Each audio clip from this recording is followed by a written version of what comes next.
En el número 2, diálogo en Nicaragua. ¿A Dios rogando?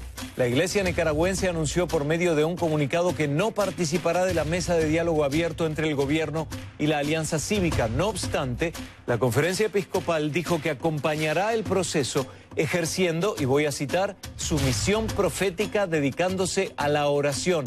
Pero el anuncio ya tuvo consecuencias. Y es que esta noche la Alianza Cívica por la Justicia y la Democracia informó que este fin de semana va a reconsiderar su participación en la mesa de negociación con el gobierno. Y en el número 1, Venezuela, un régimen a oscuras. El país bate el triste récord de haber sufrido el mayor corte eléctrico nacional de su historia. Los venezolanos acostumbrados a este tipo de incidencias no habían vivido una suspensión del servicio por tan largo tiempo. Hoy se reportó que en algunas zonas del país, Venezuela, se restableció parcialmente el servicio, pero solo por unas pocas horas. El apagón no solo está afectando el día a día de los venezolanos, los hospitales están en una situación precaria. Imagínense, fallas en las telecomunicaciones también y el cierre de comercios y negocios que afectan negativamente a una economía ya de por sí destruida. Maduro insiste en que la falta es fruto de un sabotaje orquestado por Estados Unidos en la connivencia con la oposición venezolana. Eso sí, no ha informado de las razones de por qué no se ha restaurado el servicio. ¿No encuentra Maduro el interruptor? Este es nuestro primer tema de hoy, que profundizamos en los hechos.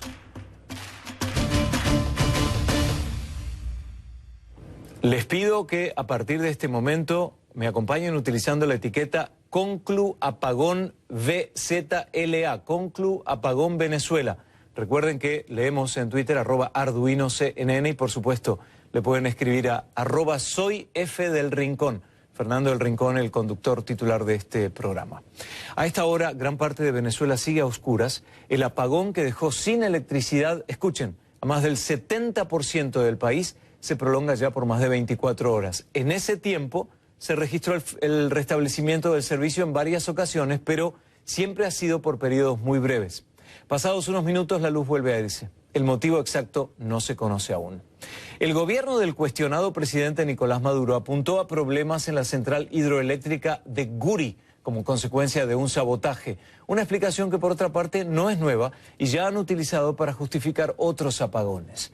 El chavismo dice que hay una guerra eléctrica impulsada por Estados Unidos. Una explicación muy distinta ofrece el entorno de Juan Guaidó, quien se declaró presidente interino de Venezuela hace más de un mes.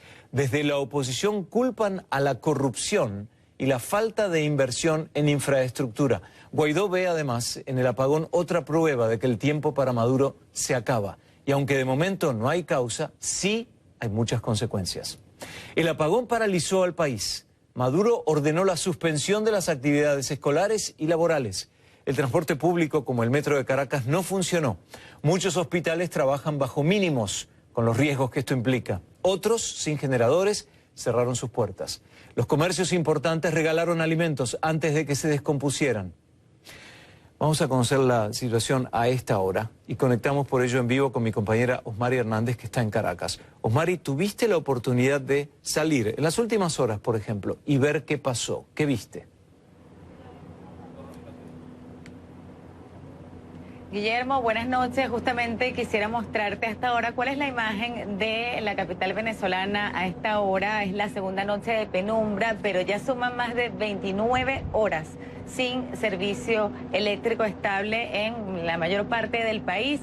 Guillermo, y te voy a mostrar un poco cuál es la estampa de la ciudad a esta hora, cuando son las 10 de la noche pasadas, hora local. Unos sectores que se ven completamente oscuros y en otros ya observamos cómo se ha restituido el servicio eléctrico. En algunos casos, como tú bien lo decías, llega y se vuelve a ir. No sabemos si estos sitios donde ya tienen servicio eléctrico va a permanecer o si pueden sufrir una nueva interrupción, como ha ocurrido desde aproximadamente las 2 de la tarde. Algunos sectores que sí han tenido electricidad de manera ininterrumpida. Además es importante destacar que no solamente muchas personas se van quedando sin electricidad, sino que esto trae como consecuencia que también se quedan sin agua, porque las bombas de agua funcionan también de manera eléctrica, así que pues vienen las dos consecuencias. Agua potable tampoco hay, así que en los pocos expendios que están abiertos, la gente se ha agolpado para comprar algunos insumos, fundamentalmente agua, para poder llevar las próximas horas, pues no se sabe cuándo podría finiquitar esta situación. Otra de las cosas que hemos observado es que algunas personas se han ido hasta hoteles que cuentan con plantas eléctricas para poder sobrellevar la situación, especialmente gente con niños pequeños, también gente de la tercera edad, así que los hoteles en Caracas en este momento están bastante congestionados y en modo ahorro con las plantas eléctricas. De las mayores preocupaciones, Guillermo, en tiempos de hiperinflación, de escasez, es las personas con sus refrigeradores, los que han logrado comprar carne, pollo, pescado, tenerlo en su refrigerador como una forma de ahorro también, pues en este momento están muy preocupados de que esto se les pueda dañar. Justamente nuestro compañero Jorge Luis Pérez visitó unas residencias para conocer cómo se vive dentro de una casa en la situación de la interrupción del servicio eléctrico. Vamos a ver parte de lo que le dijeron. Señora Mari, yo veo que ustedes aquí hay por lo menos 7 niños que he contado. Más de 7 niños tenemos aquí. ¿Cómo han hecho? De mis nietos y eso. Mira, ya no hayamos... Por ejemplo, el bebecito de meses, a él se le hace su ollita de tetero, la que se le vaya haciendo en el día.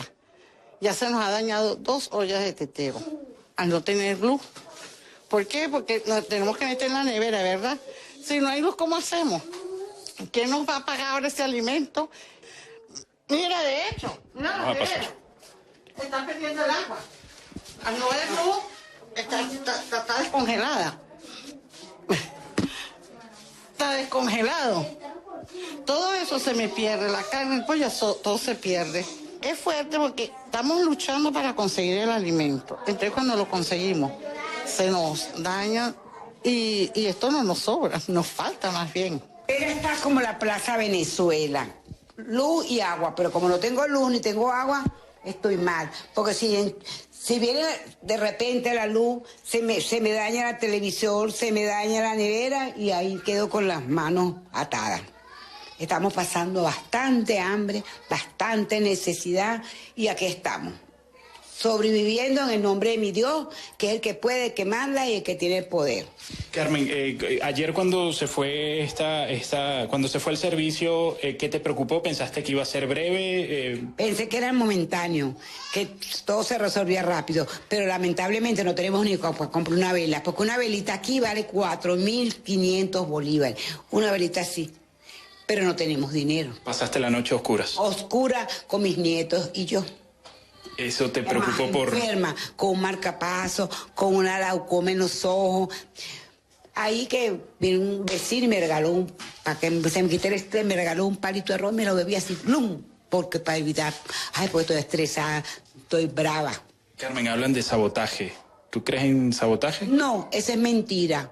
Eso no es ningún sabotaje. Ese es el gobierno que está haciendo esto contra nosotros los venezolanos. Entonces, que la oposición, que rectifiquen, que se acaben de ir y nos dejen tranquilos.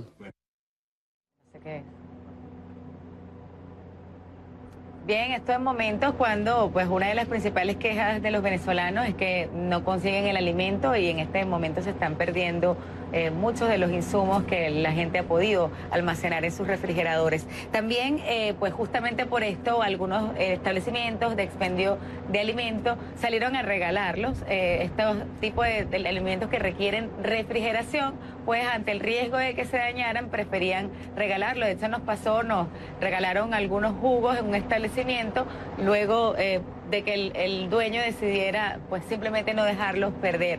Importante también las largas filas en las estaciones de servicio, Guillermo, en este país petrolero, más de 1 hora, hora y media en cola para poder llenar el tanque de combustible. Las medidas de seguridad también muy importante destacar. Más temprano vimos patrullaje tanto militar como policial. Ahorita vimos incluso despliegue de equipos antimotines en distintos puntos de la ciudad, puntos de control. No hemos visto en horas de la noche tanto patrullaje, pero sí puntos de control en varias localidades de la ciudad. Algunos intentaban resolver tratando de conectar sus equipos con baterías de los carros para seguir funcionando. Incluso una carnicería en la localidad de Chacao, en el este de Caracas, con la batería del carro tratando de mantener, activar las neveras e incluso también los puntos.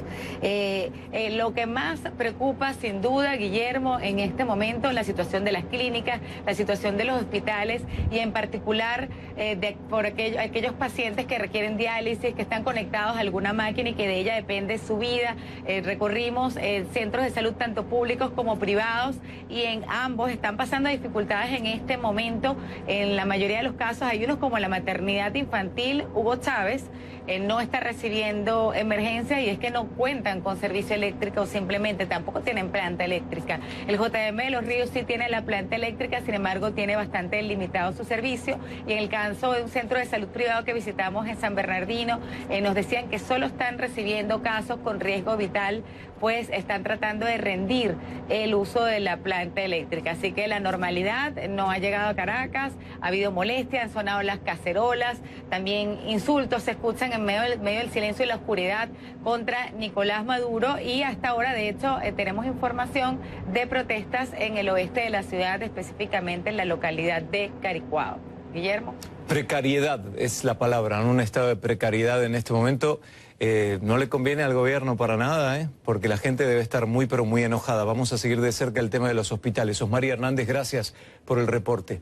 El gobierno de Maduro quiere encontrar en Estados Unidos la causa del apagón. Ahora en Washington las reacciones no se hicieron esperar. Desde la administración Trump y desde el Congreso han rechazado las teorías del sabotaje. Vamos con Yone Molinares para las reacciones. La administración del presidente Donald Trump no se ha quedado callada ante la acusación del cuestionado presidente de Venezuela, Nicolás Maduro. El secretario de Estado, Mike Pompeo, rechazó que Estados Unidos tenga la culpa del apagón generalizado en Venezuela y en un tuit indicó que el apagón y la devastación que están lastimando a los venezolanos de a pie no se debe a Estados Unidos, no se debe a Colombia, no es por Ecuador o Brasil, Europa o ningún otro lugar. Los apagones y la hambruna son el resultado de la incompetencia del régimen de Maduro. Y en 2 tuits más advirtió: las políticas de Maduro no traen sino oscuridad, no comida, no medicina, ahora no luz. Lo siguiente, no Maduro. Mientras tanto, el enviado especial de Estados Unidos para Venezuela, Elliot Abrams, redobló los ataques del secretario de Estado, al tiempo que advirtió sobre más sanciones y restricciones de visados a funcionarios del gobierno de Maduro en los próximos días. Dijo que Estados Unidos no conoce las causas del problema eléctrico que ha tenido Venezuela a oscuras por 2 días. El apagón nacional en toda Venezuela es un recordatorio de que la otrora muy sofisticada infraestructura ha sido saqueada y dejada al deterioro bajo el gobierno desastroso de Maduro. Para los venezolanos es mucho más que una inconveniencia. Afecta la seguridad en un país que ya es peligroso. En el Congreso, legisladores que manejan asuntos latinoamericanos rechazaron los señalamientos de Maduro. El senador republicano Marco Rubio respondió a la acusación directa del ministro de Comunicaciones de Maduro este jueves. Menos de 3 minutos después de que se diera el sabotaje criminal técnico contra nuestro sistema de generación en Guri, aparece el dueño de los lacayos de la violencia aquí, el señor Marco Rubio, publicando un tuit donde decía: se queda sin suministro eléctrico Venezuela. Rubio usó el sarcasmo en su cuenta de Twitter para sacudirse de las acusaciones con imágenes como esta, en la que dice que hace unas pocas semanas el régimen de Maduro culpó a unas iguanas por causar un largo apagón. Ya recibimos el primer video de lo que causó el apagón sin precedente de esta noche en Venezuela. En otro, acusa a Maduro y a su familia de robar todo el dinero que debieron haber invertido en mantenimiento del tendido eléctrico. El enviado especial negó que las sanciones que está imponiendo Estados Unidos tengan algo que ver con los problemas de abastecimiento eléctrico. Estados Unidos no causó esos problemas, la comunidad internacional tampoco. El régimen causó esos problemas. Estados Unidos no tiene nada que ver por su falta de atención en la infraestructura eléctrica, por ejemplo. Una situación que, según algunos expertos, ya se veía venir. Expertos también advierten que si los problemas de infraestructura están creando asuntos como los apagones, la recuperación en Venezuela tomará mucho tiempo y requerirá de una profunda inversión y compromiso de la comunidad internacional. Yone Molinares, CNN, Washington. Y mientras Caracas y Washington cruzan este tipo de acusaciones, los venezolanos sufren obviamente las consecuencias. La situación es crítica en los hospitales. Durante el día se registraron decenas de emergencias médicas que, según reportes locales y testimonios de familiares, no pudieron ser atendidas debido al apagón nacional. Kay Guerrero se suma a esta edición de Conclusiones en Vivo. ¿Cómo estás, Kay? Hola Guillermo, buenas noches. Buenas noches. Así es, el apagón nacional que afecta a Venezuela ya cumple unas 29 horas en algunas partes del país y todavía se desconoce cuándo será restablecido el servicio.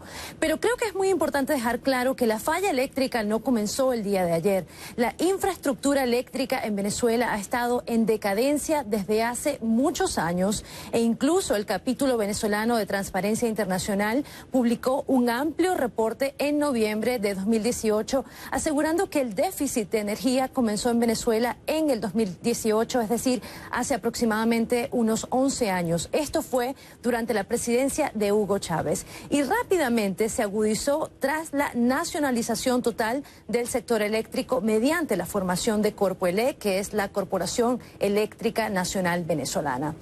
Para el 2010, el Estado tenía el control total del sistema eléctrico y el declive, asegura este reporte, no tardó en hacerse evidente. Ese mismo año, Chávez declaró una emergencia eléctrica en todo el país, autorizando millonarios recursos para inversión y mantenimiento. Según Transparencia Capítulo Venezuela, más de 40 proyectos fueron adjudicados por un valor de unos 37.000 millones de dólares, pero en todos los casos, cita el documento, se detectó sobreprecio. Además, el número de empleados se duplicó entre el 2001 y el 2016, esto sin representar algún tipo de mejoras. Pero pese a esta millonaria inversión, actualmente se reporta uso de tecnología obsoleta en Venezuela, falta de mantenimiento, compra de equipo que no es necesario, desfalco y también corrupción.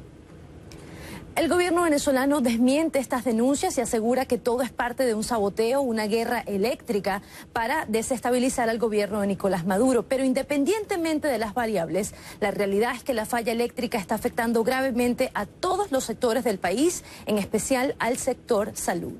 Según un reporte de la encuesta nacional de hospitales, entre el 19 de noviembre de 2018 y el 9 de febrero de este año, se reportaron 79 muertes a causa de fallas en el sistema de energía eléctrica en los centros de salud, o sea que estamos hablando de 79 muertes en menos de 3 meses.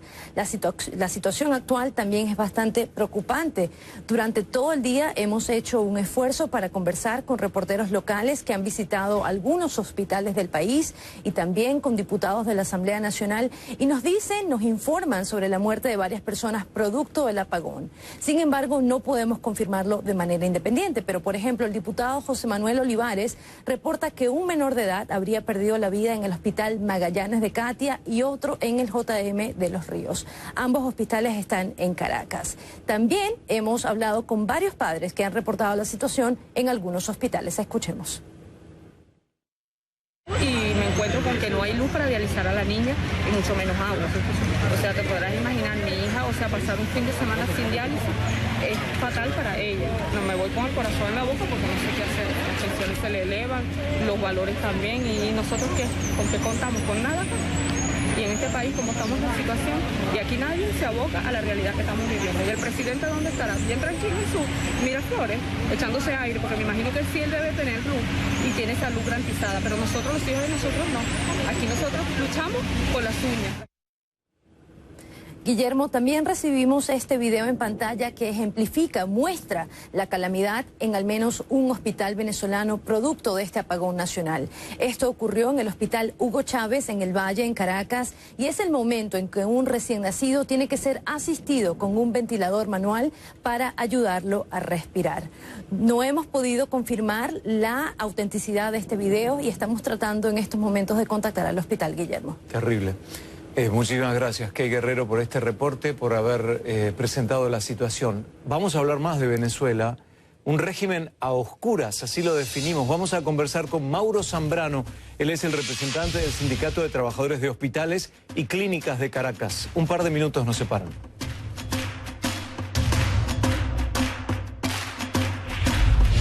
Mariel en de verdad. Una situación Le doy la bienvenida a Mauro Zambrano. Él es representante del Sindicato de Trabajadores de Hospitales y Clínicas de Caracas. Él está en Caracas, Venezuela. Mauro, me imagino la situación es súper crítica. No todos los hospitales o las clínicas cuentan con un sistema de generación propia de electricidad. Hola, bueno, saludos. Hola. Saludos, Guillermo. ¿Me escuchan? Sí, perfecto, adelante. Sí, bueno, fíjate, sí, difícil la situación hoy en el apagón, de verdad. Más o menos lo que se ha sabido y lo que nosotros los trabajadores hemos logrado, pues, laborar, porque es difícil cuando no hay luz. Estamos hablando de que no funciona el transporte en Venezuela. Trabajadores, pues, heroicos que logró llegar a los centros de salud de verdad de una manera muy difícil. Sin embargo, por ejemplo, en el hospital como el Algodonal, la terapia pediátrica tiene 15 días totalmente cerrada. El hospital periférico de Katia presentó fallas en la planta eléctrica. En el periférico de Coche tienen 4 meses cerrados por una falla eléctrica. En el hospital Magallanes nos encontramos con un fallecido, en el hospital universitario con un fallecido, a pesar de que en los dos funcionaron las plantas. También hubo algunas fallas. En el hospital de niños hubo un fallecido. En la maternidad Concepción Palacio, netamente normal. Y en el hospital Miguel Pérez Carreño murió una bebé prematura de 7 meses aproximadamente a la 1 de la mañana. Esta situación nosotros la hemos venido denunciando en los hospitales de Caracas. Es decir, aquí las plantas no están aptas para darle, cuando se presenta este tipo de emergencia, los hospitales, pues, prestar el servicio. Y vemos a los médicos y al personal, pues, haciendo de todo, incluso trabajando con los celulares, alumbrando para poder prestar el servicio. Nosotros los trabajadores, algo que también queremos destacar es que si persisten estas mismas fallas en los distintos centros de salud, nosotros, pues, no entendemos cómo traen a médicos palestinos a nuestro país si no están las condiciones dadas. Tenemos los hospitales con los quirófanos en más de un 80% dañados, los equipos médicos no funcionan. Estamos hablando de que en Caracas un solo tomógrafo está en funcionamiento, la infraestructura totalmente deteriorada de nuestros centros de salud y en este caso el usurpador Nicolás Maduro no le busca solución a la problemática que nosotros hemos presentado. ¿Con quién, Mauro, con quién tienen ustedes diálogo en cuanto a quién poder manifestarle esta circunstancia? ¿Directamente a los directores de los hospitales, de las clínicas, o realmente no hay una fluidez con ellos? Eso por un lado. Y por el otro, por todo lo que, Mauro, nos estás contando, probablemente mañana sea peor que hoy. Sí, mira, nosotros simplemente en algunas ocasiones hemos hablado con los distintos directores, siempre incluso hemos hecho marchas, paros el año pasado, buscando, pues, que se solucione el tema de salud y cada día es peor. Nosotros hemos buscado miles de fórmulas para que se solucione el problema, incluso hemos protestado de las distintas formas y no se soluciona, y es por ello que hoy los trabajadores de la salud estamos claros en lo que queremos, estamos claros que para que tengamos un sistema de salud digno es necesario un cambio político en el país, porque ya no soportamos, pues, que seguir ver a los pacientes morir en nuestros hospitales como está sucediendo hoy en día, y que claro, cada día es peor. Es necesario decirte que a pesar de todo lo que hemos hecho, estábamos en una crisis. Ahorita yo podría hablar que estamos en una emergencia humanitaria, claro, porque no hay las condiciones y bueno, necesarias. Ahí, Mauro, está claro cuando dices que tienen un tomógrafo para toda la ciudad. Ahí ya está claro, es una emergencia. Eso es una emergencia humanitaria, médica, de salud pública. ¿Cómo hacen, Mauro, y esta es la pregunta final, ustedes como seres humanos, cuando se enfrentan a una madre, a un paciente y no lo pueden atender, qué repercusión tiene eso en ustedes como profesionales y como seres humanos? Mira, da mucha indignación, incluso muchos trabajadores, debo manifestarte que nosotros con lo poquito que ganamos, porque tenemos sueldos, para que más o menos tengan una idea, nosotros aquí ganamos $6, nos alcanza solo para un cartón de huevos, en un caso, medio kilo de queso, hacemos incluso vacas para poder comprar un antibiótico a un niño que le hace falta, que cuesta alrededor de 70.000, 80.000 bolívares, lo cual nadie aquí en Venezuela gana para eso, porque un 94% de la población no tiene cómo alimentar a su familia. Y bueno, esas situaciones nosotros las vimos en los hospitales. Sin embargo, con lo poquito que tenemos entre todos, buscamos ayudar a las personas con fundaciones que hoy en día están aquí en el país y buscan la manera de ayudar.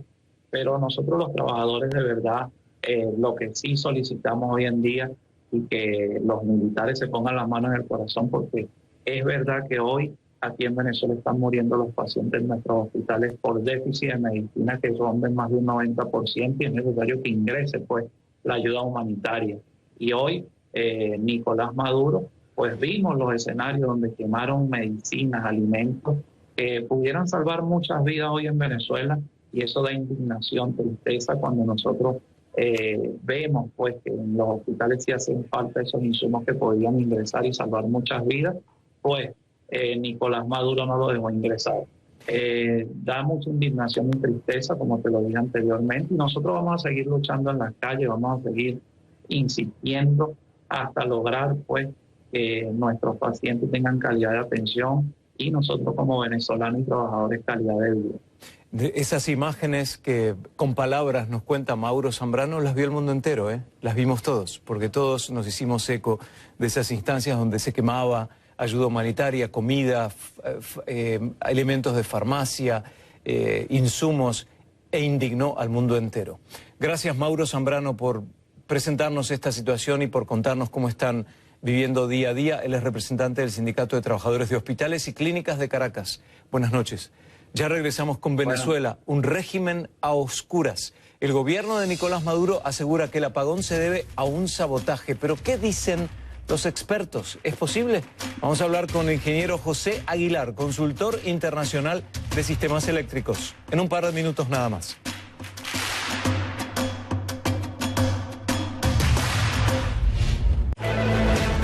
Realidades en contexto. Esclarece las noticias del momento y te explica su significado. Patricia Ramos, periodista de amplia y probada trayectoria, te conecta con los sucesos globales del día y analiza lo que está ocurriendo en todo el mundo. Infórmate con inmediatez, integridad y veracidad. Realidades.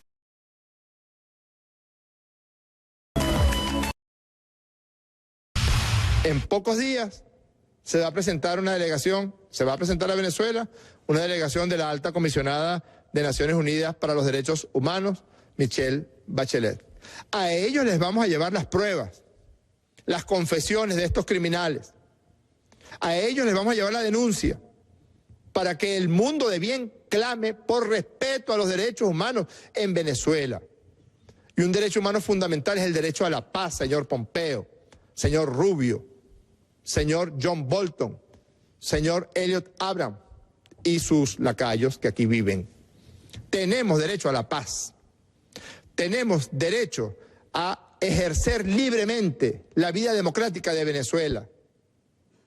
Ustedes no tienen derecho a apagar el sistema eléctrico nacional, no lo tienen, ni aquí ni en ninguna parte del mundo. Es un evento criminal. Y por eso los vamos a denunciar ante todas las instancias internacionales con las pruebas de vida. Le doy la bienvenida al ingeniero José Aguilar, él es consultor internacional de sistemas eléctricos. José lo conoce a Jorge Rodríguez, sabe quién es, ¿no? Yo conozco del personaje, pero no he tenido sí. José, pero en realidad, ¿es posible lo que él dice, que un gobierno externo pueda interferir en el sistema eléctrico de un país? Bueno, yo he escuchado ese audio y yo estoy aquí para decirle a usted y a toda la audiencia categóricamente que eso es plenamente falso. La arquitectura de los sistemas de control del sistema de 765 y de la planta Curi, la cuarta planta más grande del mundo, y está anillada hacia adentro en las comunicaciones de todos sus equipos de computación para el control, lo que se conoce como el SCADA, y no hacia afuera. Y entonces no hay manera de que a través de, digamos, un hackeo se pueda atacar esos equipos. Entonces, esto es simple y llanamente una mentira más por una persona que no tiene, su credibilidad está bajo cero en no solamente esta área, sino en muchas áreas de la vida nacional de Venezuela. La única excusa, entonces, para no hacer las cosas como corresponde de un gobierno es lisa y llanamente que está contaminado de corrupción, me imagino. Porque con los recursos naturales que Venezuela tiene, ¿qué mejor para un gobierno que hacer las cosas bien, utilizar los recursos públicos y mantener a su pueblo contento? Es decir, evidentemente la respuesta de todos estos problemas está en la corrupción sistémica. Como dijo, por ejemplo, Elliot Abrams, dijo, la muy otrora sofisticada infraestructura de Venezuela. Significa, no es más sofisticada. Usted que la debe haber conocido, ¿así es?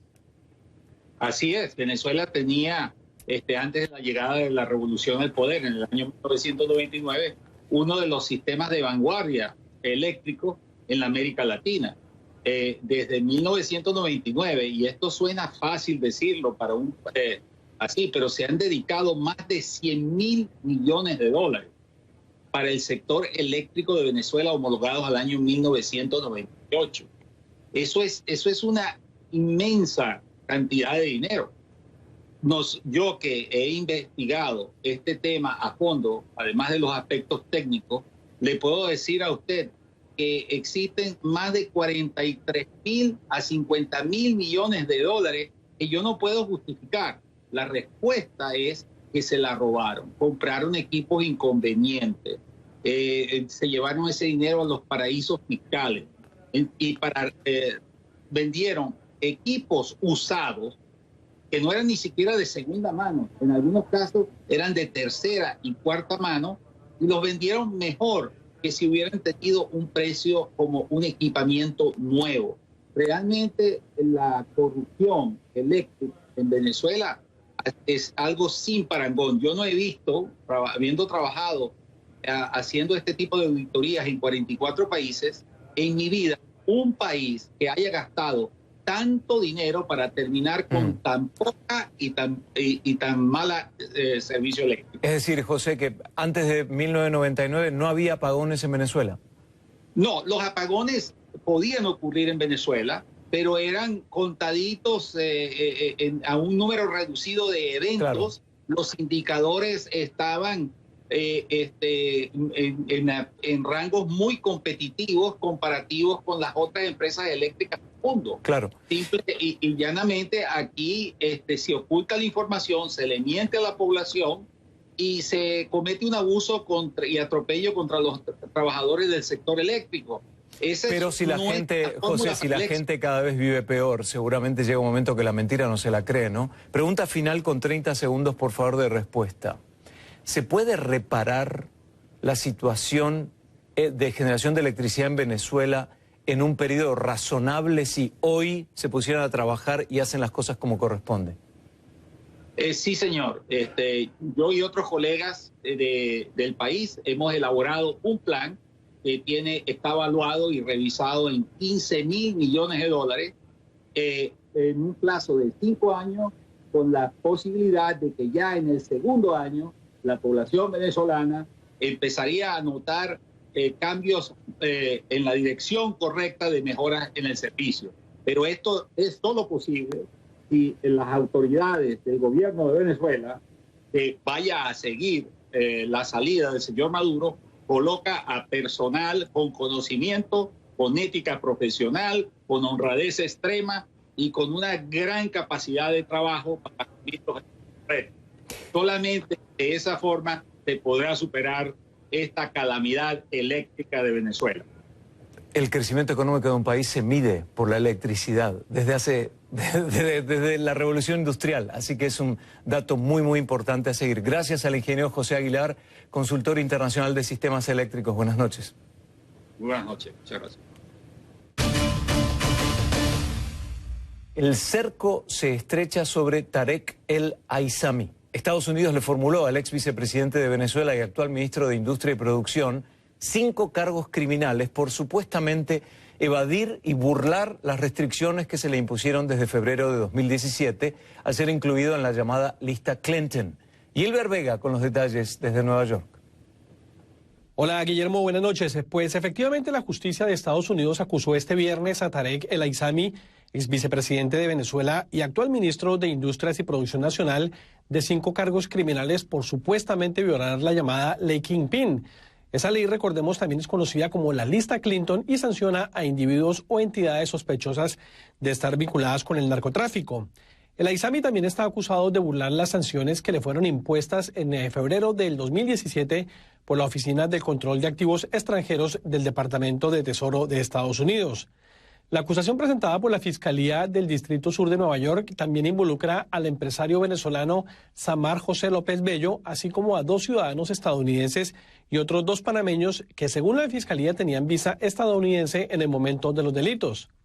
De acuerdo con la acusación, en febrero de 2017, el Departamento del Tesoro designó a El Aissami y López Bello de estar implicados en el tráfico de narcóticos, lo cual implica la prohibición para que cualquier ciudadano de Estados Unidos pueda realizar transacciones o prestarle servicios sin la autorización de la Oficina del Control de Activos Extranjeros. Tras ser incluido, recordemos, en la lista Clinton, el entonces vicepresidente venezolano publicó un anuncio pagado en The New York Times en el cual negó las acusaciones. No obstante, dice la Fiscalía, El Aissami y López Bello trabajaron con los demás acusados para violar esas sanciones mediante la obtención de servicios de viajes, incluidos vuelos charter privados, para ellos, sus familiares y asociados. La acusación agrega que El Aissami y López Bello pagaron esos servicios algunas veces a través de intermediarios que entregaban grandes cantidades de efectivo en Venezuela que después eran introducidas en Estados Unidos.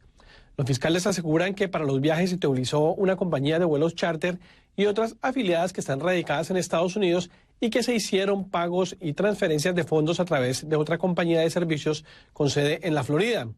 En el pliego de cargos se cita que uno de los acusados ayudó a El Aissami a alquilar un vuelo privado desde el aeropuerto internacional Vnukovo en Rusia hasta el aeropuerto internacional Simón Bolívar en Maiquetía, eso el pasado 23 de febrero. De acuerdo con el Departamento de Justicia, cada uno de los 5 cargos conlleva una pena máxima de 30 años de prisión que sumados pues totalizarían unos 150 años.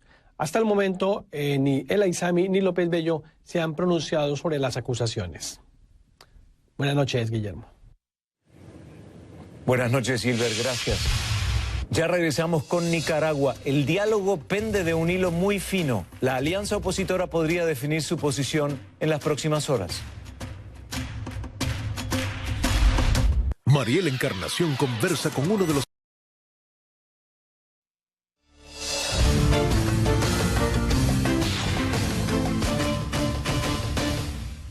Les pedimos que a partir de este momento nos sigan utilizando la etiqueta Conclu Diálogo Nica. Conclu Diálogo Nica. Recuerden que en Twitter pueden comentar @ArduinoCNN y @SoyFDelRincón. La identificación de Fernando, el conductor titular de Conclusiones. Una jornada compleja. La Conferencia Episcopal de Nicaragua decidió no participar en el diálogo entre el gobierno y la oposición. Los obispos se reunieron este viernes en sesión extraordinaria para evaluar la invitación realizada por ambas partes. Tras la reunión, la Conferencia Episcopal determinó que solo acompañará el proceso mediante la oración y no en calidad de testigo y acompañante como habían solicitado la opositora Alianza Cívica y el gobierno de Daniel Ortega.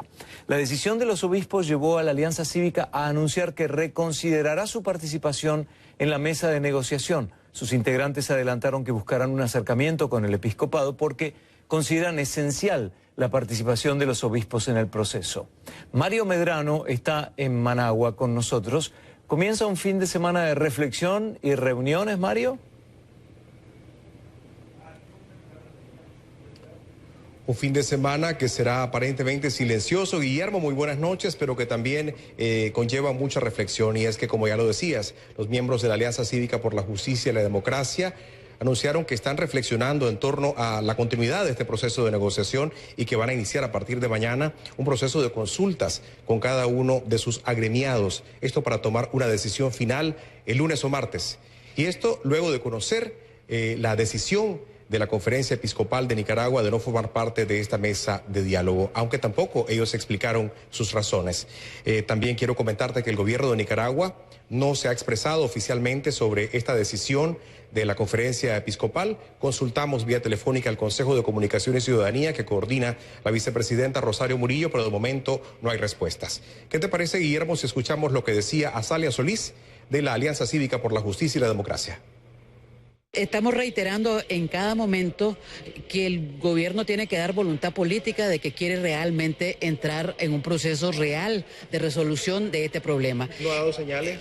Bueno, deberían estar saliendo libres todas las personas que están presas, ¿verdad? Porque sabemos que todas las personas que están presas por ejercer derechos. Entonces, una voluntad política tendría que estar en función de esto, de que se liberen en estos días, esta noche o mañana, todas las personas que están presas, que son más de 700 personas, y que se deje de estar haciendo espionaje y persecución a las personas que se excarcelaron en los días pasados.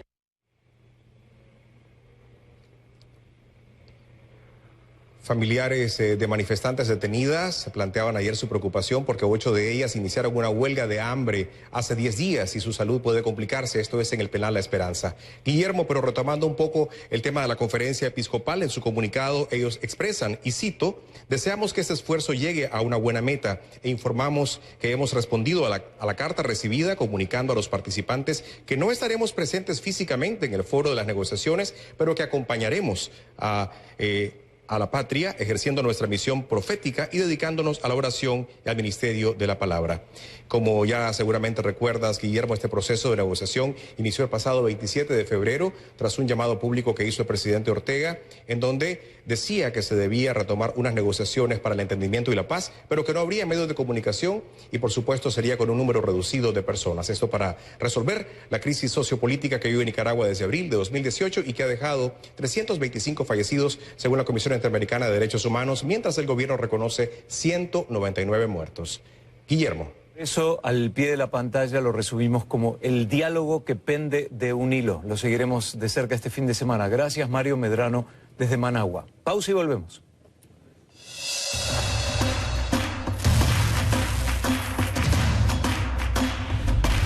Hace mucho en Caracas, porque en Caracas algunas zonas tienen luz, pero en los demás estados estamos totalmente oscuras. El interior siempre ha sufrido y padecido más que la capital.